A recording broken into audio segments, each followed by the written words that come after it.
Olá, alunos do segundo ano do ensino médio. Eu espero então que vocês estejam bem, né?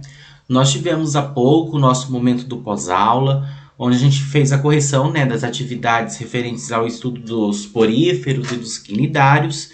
E agora nós teremos a nossa aula teórica, né, da semana, onde a gente vai dar continuidade ao estudo do reino Animalia e nós vamos trabalhar um pouquinho, né, a respeito do grupo dos plateumintos, né, e dos nematódios, que são grupos de vermes, onde a gente terá alguns representantes que provocam doenças em seres humanos. Então, são grupos de importância médica bastante grandes, né? Então, primeiro a gente vai discutir um pouquinho a respeito dos plateumintos e, posteriormente, nós iremos falar a respeito dos nematódios, tudo bem? Então, façam as anotações necessárias do que vocês considerarem principal, né? Caso fique alguma dúvida, vocês podem entrar em contato comigo no particular, que eu estarei atendendo a cada um de vocês, tá ok? Então, vamos lá começar a nossa aula. Então, nós vamos falar primeiro dos plateumintos. Então, nós vamos ter aqui, né, vermes de corpo mole e achatados. Nós dizemos que eles são achatados dorso-ventralmente. Então, são grupos de vermes aqui, né, que eles podem atingir um tamanho bastante grande, a gente vai discutir um pouquinho a respeito disso. E apesar desse comprimento longo, né, eles são extremamente finos pelo fato deles serem achatados. São animais já triblásticos, né, ou seja, eles apresentam os 3 folhetos embrionários, então a endoderme, a ectoderme e a mesoderme. Lembrando que a gente tem o animal triplástico, o triplástico, né? E os triplásticos, então, são um pouquinho mais evoluídos. Então, eles têm esses 3 folhetos. São acelomados, então esse A vem de não, né? E o celoma vem de cavidade celomática, então eles não têm essa cavidade ainda. A simetria é bilateral, então a gente consegue traçar um plano de corte, ali, de marcação longitudinal na região mediana do animal. Nós temos mais de 20 mil espécies, né, dentro do filo Plateumintos. E o tamanho, como eu havia dito, né, ele vai variar de milímetros até alguns metros. E nós vamos ter 3 grupos, né, 3 classes de plateumintos aí importantes. Então, nós temos os turbelários, que a gente diz que são de vida livre, né? Ou seja, eles não provocam doenças, vivem livre ali no ambiente, sem fazer mal nenhum. E nós temos os trematódios e cestódios, que são parasitas. Então, eles dependem de um hospedeiro ali, né, para desenvolver o seu ciclo e acabam muitas vezes provocando doenças, inclusive no próprio ser humano. Falando em relação a respeito dos turbelários, né, que é o primeiro grupo, nós temos animaizinhos aqui chamados de planárias, que é esse representante aqui. Então, são animais que, na sua grande maioria, eles vão ser marinhos, né? Mas não são todos, eles não são exclusivamente marinhos. É a maioria. E existem espécies que vão habitar rios e solo úmido, né? Geralmente locais sombreados, debaixo de folhas, né? De troncos, por exemplo. São animais que, na sua grande maioria, são carnívoros e se alimentam de outros animais mortos. Tem até como a gente fazer a captura desses animais em um rio, por exemplo. Se você pegar uma garrafa PET, né, colocar restos de carne ali dentro e amarrar ela em um local onde tenha bastante vegetação, né, nesse rio, e deixar ali por uns 2 dias, essas planárias vão entrar dentro dessa garrafa para se alimentar dessa carne e vão ficar presas. Então a gente consegue observar. Aqui nós dizemos que o sistema digestório ele vai ser do tipo incompleto. E cuidado com esses termos, né? Porque o que acontece? O animal ele já tem, então, a boca, ele tem a faringe, né? Que ele projeta para fora para se alimentar. Porém, o animal ainda não tem ânus. Então, ele vai se alimentar, ele vai sugar, né? Somente o que é necessário pela questão da ausência do ânus. Então, o que acontece? A planária, né, vai colocar essa faringe para fora da boca. Então, a gente diz que é uma faringe protaída, né?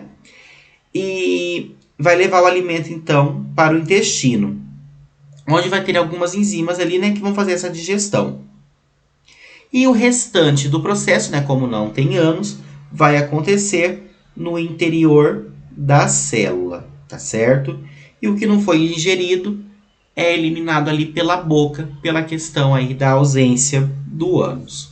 Então a excreção, ela é realizada, né, por meio de protonefrídeos, tendo uma célula ali que auxilia, né, no processo de filtração, que é chamada de célula flama. E esses animais, eles secretam, então, a amônia, que é extremamente tóxica, tá? O sistema nervoso desses animais, ele ainda é simples, mas ele já vai ser formado aí por nervos, né? E esses nervos, eles vão fazer uma massa de célula nervosa, formando um encéfalo. E desse encéfalo, né, encéfalo aí entre aspas, vai partir uma série de cordões longitudinais nervosos, né, que vão se ramificar aí pelo corpo do animal. E nós vamos ter ainda, né, em alguns exemplares, algumas planárias vão apresentar os ocelos, né, que são como se fossem esses olhinhos que estão aqui representados, e que são estruturas sensoriais que servem para perceber luz. Não é bem um olho, né? Ele não enxerga perfeitamente, mas já consegue perceber a luz, tá ok? Quando a gente fala de reprodução, né, desses animais, nós temos aqui indivíduos que são hermafroditas, que a gente chama de animais monóicos.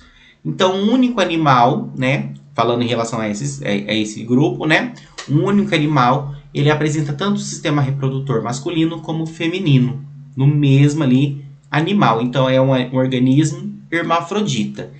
E ele consegue fazer os dois tipos de reprodução, tanto a assexuada quanto a sexuada. No caso da reprodução assexuada, né, nós vamos ter um animal, o animalzinho está aqui, né, ele vai ser dividido transversalmente, pode ser por conta do ataque de um predador, né, algum tipo de acidente. E dessa divisão, cada uma de suas partes irão se regenerar, né, formando organismos novos. Então reparem aqui, né, que de um organismo ele teve essa partição, né, teve essa divisão, ele acabou originando dois organismos ali que são geneticamente idênticos. No caso da reprodução sexuada, apesar do animal ser hermafrodita, né, nós vamos ter o acasalamento aí de duas planárias. Então elas vão se unir pela parte ventral, igual está mostrando aqui na imagem, né? Vai ter uma troca de gametas entre elas. Então, uma vai lançar espermatozoides ali na outra. Esses espermatozoides vão para o sistema reprodutor feminino, né? E nesse sistema reprodutor feminino vai acontecer o processo de fecundação. E dessa fecundação vai ter a formação ali de ovos que vão ser liberados depois para o ambiente. Desses ovos, né, depois de um certo tempo, eles vão romper, né, e vai liberar as planárias jovens. A gente diz aqui que o desenvolvimento é direto porque não tem estágio larval. As planárias jovens são iguais aos adultos, né, só que num tamanho menor. O outro grupo é chamado de trematódeos, né?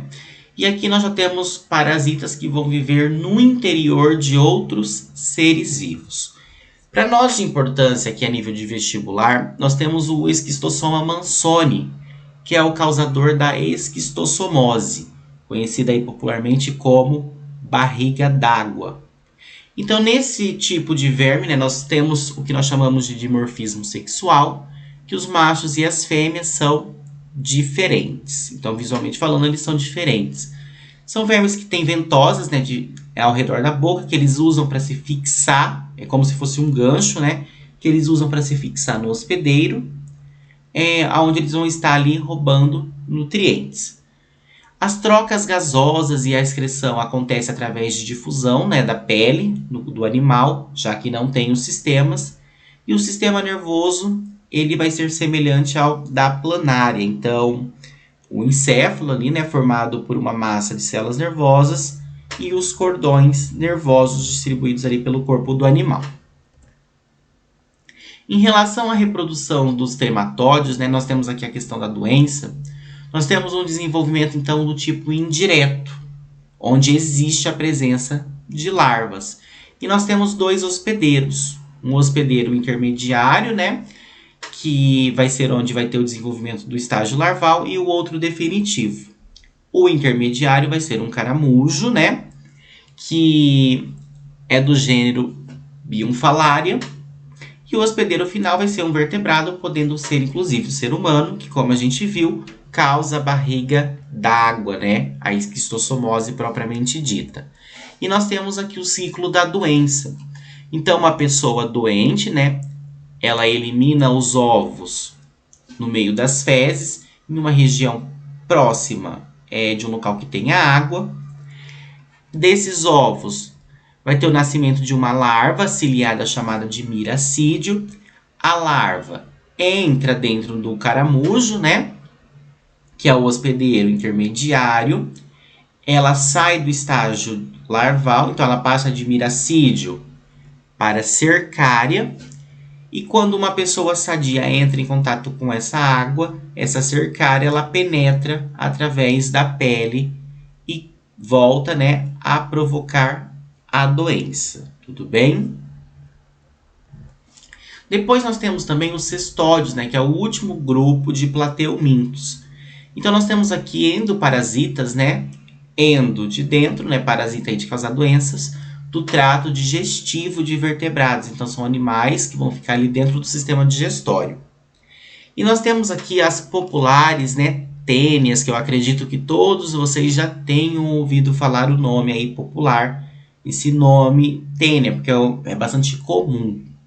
Então, os nomes científicos, como vocês sabem, né, duas palavras, em itálico, né, o nome latinizado. Nós temos dois tipos de tênia de importância médica, a Taenia solium e a Taenia saginata, tá ok? Então vão ser vermes que têm um corpo bem achatado, vocês podem observar aqui na imagem, né? E eles podem atingir até mais de 10 metros de comprimento. Então, tamanho, né, bastante grande. Apesar de eles serem achatados, eles ficam muito grandes. O corpo dessas tênias, né, vai ser dividido, então, em escólex, que seria como se fosse a cabeça, o local onde tem os ganchos de fixação e as ventosas, né? Nós temos o colo e nós temos depois também o estróbilo, que vai formar esses anéisinhos aqui, né? Que são as proglótides, que estão relacionadas aí à parte da reprodução. Nós não temos um trato digestivo, né? Ele vai estar ausente. E a parede do corpo desse animal, então, vai estar adaptada a absorver os nutrientes do hospedeiro. Então, os nutrientes que vão ali no sistema digestório, parte deles acabam sendo roubados por esses animais. Em relação à reprodução, né, nós temos a reprodução sexuada através da autofecundação ou fecundação cruzada. No caso da autofecundação, o animal se autofecunda, e na fecundação cruzada, né, nós temos dois animaizinhos envolvidos. Nós temos dois tipos de hospedeiro intermediário, e daí as duas espécies de tênia, né? Quando o porco for o hospedeiro intermediário, ele vai estar alojando ali a Taenia solium, e quando o boi for o hospedeiro intermediário, ele vai estar alojando a Taenia saginata. E nas duas situações, tanto na situação do porco como na situação do boi, né, o hospedeiro definitivo pode ser o homem. Principalmente aí ele adquire a doença ao ingerir a carne mal passada e causa daí a doença reconhecida como teníase. Então nós temos aqui o ciclo, né, da doença. Então o boi, né, ou o porco, ele vai ingerir o alimento que vai estar contaminado com os ovos, vai ter a formação dos cistos da tênia na região muscular. A pessoa vai ingerir essa carne mal passada, né? Ou mal cozida. E daí ela acaba engolindo esses cistos e desenvolvendo aqui a tênia dentro do seu intestino, né? Acaba desenvolvendo aí a teníase. As tênias podem provocar uma outra doença chamada de cisticircose, que vai ser quando o ser humano ele atua como um hospedeiro intermediário, né? E ele acaba ingerindo água ou alimentos contaminados com o ovo da tênia. Nesse caso, nós não vamos ter o desenvolvimento da tênia ali no sistema digestório, né? Porque senão seria a teníase. Esse cisticerco que ele foi ali ingerido, né? Ele cai na corrente sanguínea e ele pode se alojar em alguma parte do corpo. Pode ser, por exemplo, nos olhos, no coração ou até mesmo no encéfalo, que são casos aí mais graves, né? E daí pode, inclusive, levar essa pessoa a óbito. Agora nós vamos falar um pouquinho, né, brevemente, aí a respeito dos nematódios, que também é um grupo de vermes, onde alguns são causadores de doenças em seres humanos. Então, aqui nós já temos vermes que são cilíndricos, né? O plateuminto era achatado. Aqui nós temos vermes cilíndricos e alongados, né? Eles estão mais redondinhos, vamos colocar assim. Existem aproximadamente 25 mil espécies, né, dentro desse filo, podendo ser então de vida livre, né, como eu havia dito que não causa doença, ou parasitas, né? Nós temos aqui, por exemplo, a lombriga, que é um parasita que causa aí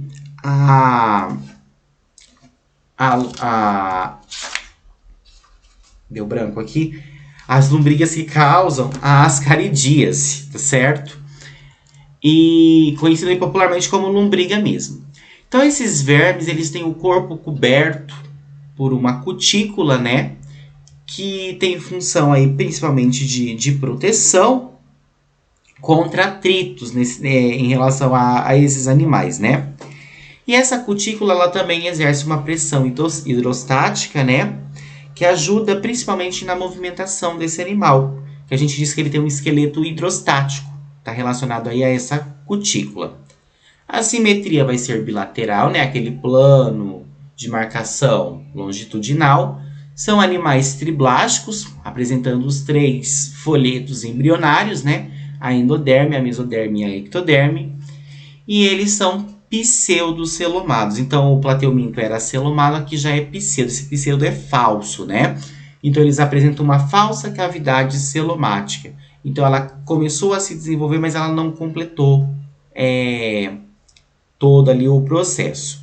Nós já temos aqui, então, um sistema digestório completo, né? Então, ele tem a presença da boca e do ânus. O sistema respiratório e o circulatório ainda estão ausentes e, devido a isso, as trocas gasosas vão ocorrer através de difusão na pele. O sistema nervoso vai ser formado por um anel, né, de tecido nervoso e gânglios ali distribuídos pelo corpo do animal. E a excreção, né, é realizada por protonefrídeos.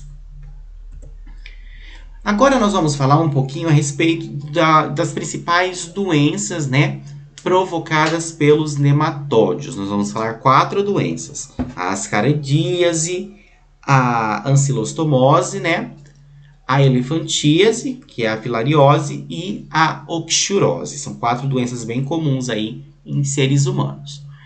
Então, começando pela ascaridíase, né, como eu havia dito, ela é conhecida popularmente como lombriga, e ela é provocada por um nematódio, né, chamado de Ascaris lumbricoides, né, que seria o nome científico dele, bastante cobrado em vestibular. Nós vamos ter vermes aqui que eles podem atingir até 50 centímetros de comprimento, né? Lembrando que no caso da doença, geralmente esses vermes eles vão se multiplicando dentro da pessoa, ela não vai ter só uma lombriga, são várias, né? Podendo, inclusive, em situações mais graves, elas saírem através do vômito, pela boca ou até mesmo pelo nariz, além do ânus. Nós temos animais aqui que têm um sexo separado, então tem o machinho e a fêmea, e nós dizemos que são animais dioicos, né, o nome correto. E a doença, a pessoa adquire ela ao ingerir água ou alimentos que estejam contaminados. No Brasil já não é mais tão comum devido ao saneamento básico, mas em países mais pobres, né, a doença ainda tem bastante incidência.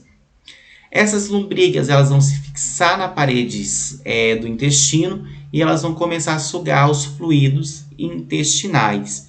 Os principais sintomas, né, vai ser inflamação dos pulmões e brônquios, desnutrição, reação alérgica, aumento do volume abdominal, náuseas e também, em casos mais graves, né, a obstrução intestinal. Lembrando que existe tratamento para a doença através de medicações corretas, né? O médico precisa identificar através de um exame de fezes, por exemplo, e daí ingerindo o alimento, fazendo a medicação correta, a pessoa se recupera. Depois nós temos, né, a ancilostomose. E essa ancilostomose, ela, conhecida aí popularmente como amarelão, ela pode ser provocada por 2 nematóides. Então nós temos o Necator americanus e o Ancylostoma duodenale, né? São 2 formas aí, 2 espécies desse verme. Então nesse caso o parasita vai fixar a boca dele, que tem dentes, né? Dentes aí entre aspas, em forma de gancho no intestino do hospedeiro e vai começar a sugar sangue, tá certo? Então, vale lembrar aqui que esse verme ele vai mudando de lugar, então ele pode provocar até pequenas hemorragias ali no sistema digestório da pessoa. Devido a essa questão de sugar sangue, né, o hospedeiro definitivo, que pode ser o ser humano, ele vai se tornar anêmico e pálido. Então a pessoa começa a ficar com aquele aspecto mais amarelado. E devido a isso, a doença tem esse nome aí popular de amarelão. Como é que a pessoa adquire a doença? Também, né, por falta de saneamento básico, principalmente, andando descalça, o parasita vai penetrar pela pele, principalmente do pé. E ele penetra, né, cai na corrente sanguínea e vai parar no sistema digestório. Então, os principais sintomas vão ser coceira na região da pele onde as larvas penetram, tosse, febre, náuseas, vômito, diarreia, cansaço e perda de peso. Lembrando que nesse caso dessa doença nós também temos tratamento, né, através aí da medicação correta. Outra doença seria a filariose, né, ou conhecida popularmente como elefantíase. Então, nós temos aqui algumas espécies de nematóides que causam a doença, mas a mais comum é a Wuchereria bancroft. No caso, esse nematóide ele fica dentro de um hospedeiro intermediário, que seria um mosquito vetor da espécie Culex, tá? Então, esse mosquito, quando ele vai sugar o sangue da pessoa, né, ele libera as larvas que vão cair na corrente sanguínea e vão provocar a doença. O nematóide ele vai atacar os vasos linfáticos, principalmente da perna da pessoa, né? Vai fazer com que o linfa extravase e vai provocar o aumento do tecido. Então a perna fica com o aspecto de uma perna de elefante. Por isso que o nome popular aí é elefantíase. Enquanto que as formas adultas estão atacando, né, os vasos linfáticos, quando eles se reproduzem, as novas larvas vão cair na corrente sanguínea, onde o mosquito Culex, que não esteja contaminado, pode entrar em contato com a pessoa e acabar se contaminando e se tornando um hospedeiro intermediário vetor da doença, tá? Então, nós temos aqui o aspecto, né, que eu falei para vocês, da perna da pessoa. A doença, infelizmente, ainda não tem cura. A pessoa, então, fica com a perna com aspecto de elefante devido ao excesso desse linfa que extravasa ali dos vasos linfáticos, tudo bem? E, por fim, nós temos a oxurose, que ela é provocada por um nematóide chamado de Enteróbios vermiculares. Então, é um parasita que se aloja no intestino grosso e o seco dos seres humanos e outros vertebrados, né? A contaminação, ela ocorre através da ingestão de alimentos contaminados, principalmente pela falta de cuidados básicos de higiene. Durante a noite, né, as fêmeas desse verme vai para a região anal, onde vai estar depositando os ovos, e devido a isso vai provocar muita coceira, é o principal sintoma da doença. A pessoa vai coçar, né, vai encostar a mão em outros lugares e vai acabar fazendo a contaminação. E devido a essa falta de cuidados, a doença é muito comum em crianças. Lembrando que ela também, né, tem tratamento através do uso da medicação correta, que vai ser prescrito aí pelo médico. Então eu espero que vocês tenham gostado da nossa aula de hoje, né? Então nós trabalhamos um pouquinho a respeito dos plateumintos e dos nemateumintos. Caso fique alguma dúvida, algum questionamento, ou até mesmo alguma colocação, vocês podem estar entrando em contato comigo no particular, que eu estarei atendendo a cada um. Do mais, tenham uma excelente semana, né? Bons estudos e até logo. Tchau, tchau!